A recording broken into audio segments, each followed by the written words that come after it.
Hello everyone, we are the Group 3 and today we will explain the self from the perspective of sociology.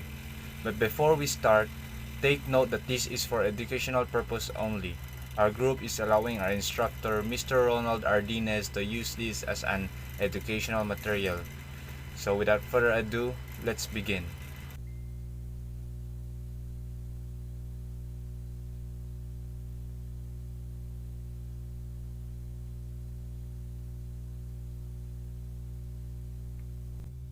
So, since we are talking about self sociological perspective, what is sociology? Sociology is a social science that studies human societies, their interactions, and the processes that preserve and change them. It comes from the Latin word socius, which means companion, meaning it is the relation of people or connecting to each other, like sharing your thoughts to someone else and to our society. Hence, it is the studies of companionship.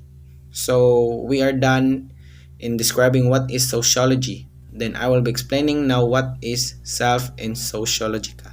Self and sociological is from a classical sociological perspective. The self is a relatively stable set of perceptions of who we are in relation to ourselves, other, and to social systems. The self is socially constructed in the sense that it is shaped through interaction with other people. As with socialization in general, the individual is not passive participant in this process and have a powerful influence over how this process and consequences develop. So that is what self and sociological. Thank you. Self as a social construct. The self as a social construct is derived from the idea that society, which takes part in its shaping, is a social construct. Through social interaction and active understanding of the social reality by collective actions of people living together and their relationship become meaningful. By active understanding, it means the individual are not only passive participants in their social life. Through language, they privately and publicly utilize or share symbols within their interactions. This creates a pattern that shapes and influences who they are, who they behave and think. Second is the self and society. In 1996, a recent study found that self has been characterized as separate, self contained, independent, consistent, unitary, and private. Said characteristics suggest that self is distinct to others. It is self contained and independent because it can exist by itself. It is contained its own thoughts, characteristics, and volition. It does not allow other self for it to exist.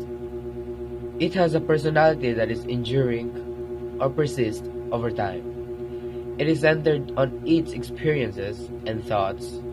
In implication, self is isolated from the external world. The discipline of sociology asserts that humans cannot be understood apart from a social context.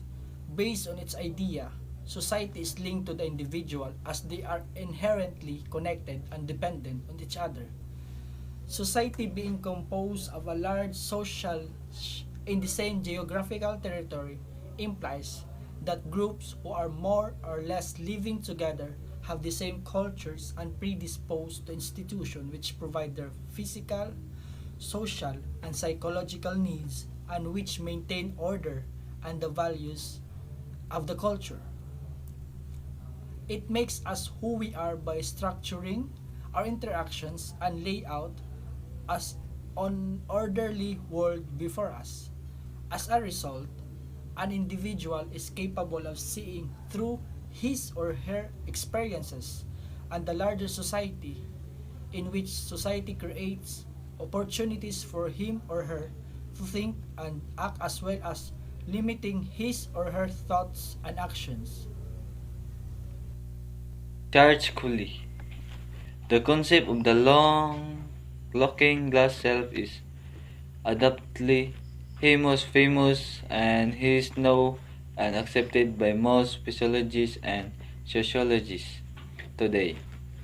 The term looking glass self was first used by Colley in this work, Human Nature and the Social Order in 1902. He is perhaps best known for his concept of the looking glass self, which is the concept that a person's self grows out of society's interpersonal interaction and the perception of other. Example about step in looking glass self. You imagine how you appear to the other person. Number two, you imagine the judgment of the guilt of other shame. George. Similar to Charles Kewell's theory of self, George Herbert Mead also give emphasis to others' perspective in view of one's self as a prerequisite of being able to understand the self. One has to develop self-awareness. This can be derived from looking at ourselves from the perspective of others. For instance, we put ourselves into someone else's shoes and look at the world through that someone's perspective. This process is only made possible by social interaction.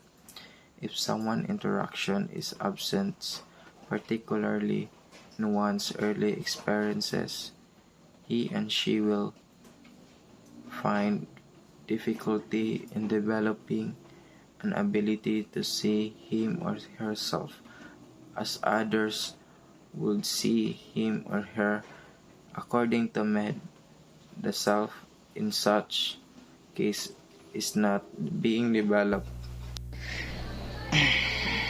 By stages, Mead states that self develops through social interactions. There are 4 stages. First is preparatory stage. Children in this stage are only capable of imitating actions of others, like people they particularly in contact with such as their family members. They have no ability to imagine yet how others see things. Second is play stage. At this stage, children began to try to take on the role of person by acting out grown-up behaviors, dressing like adults, and more. Third is game stage. While children learn about several rules of others, they understand how these rules interact with each other in this stage. They learn to understand complex interaction involving different people with variety of purpose. Fourth is generalized other. In this stage, children develop, understand, and learn the idea of the common behavioral expectations of the general society. They are able to imagine how they are viewed by one or many. Mead pointed out that self in this stage is being developed. Third is the I and the me. Self as an offshoot of his theory previously presented, George Herbert Mead characterized the self as I and me. Based on the theory, an individual imports from the social process. As an individual organism, he or she may display gesture on his or her own, but takes collective of attitudes of the other and reacts accordingly to their organized attitudes while in constant interaction with them. The process, according to Mead, involves the creation of the two phases of self. The me is the social self and the I is the response to the me. Both arising from the social process, the I is the one responding to the attitudes of the other, while me is the result of the I assuming the organized set of attitudes of the other. It is the result of individuals' accumulated understanding of the generalized other. The I learns about the me. Hence, it is the knower while the me is the known. Ultimately, self is developed through language and roleplay where the child learns to delineate his or her I from the rest. Fourth is self in families. The kind of family that we are born, the resources available to us human, spiritual, or economic, and the kind of development that we will have will certainly affect us as we go through life.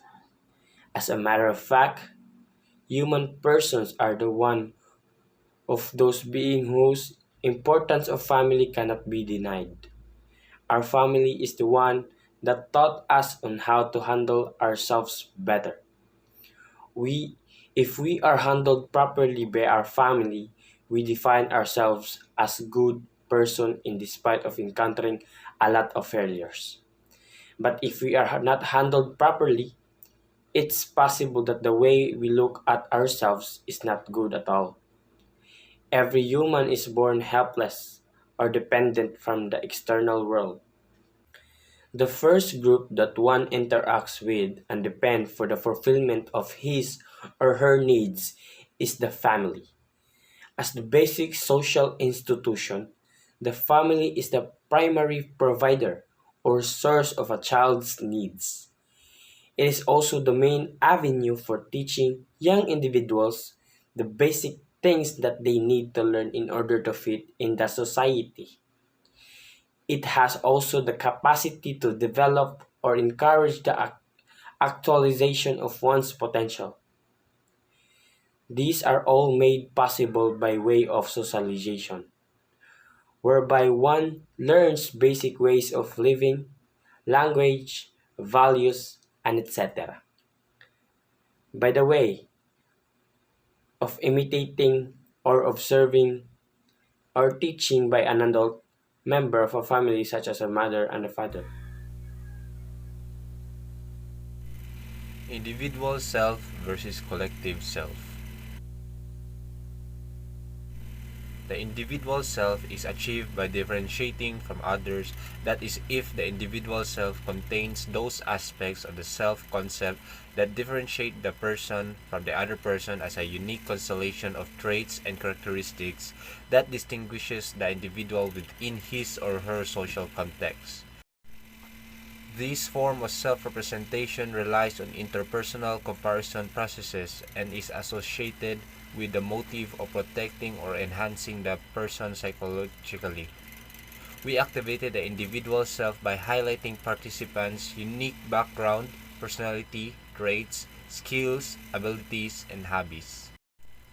This self-representation is relatively independent of relational bonds or group memberships.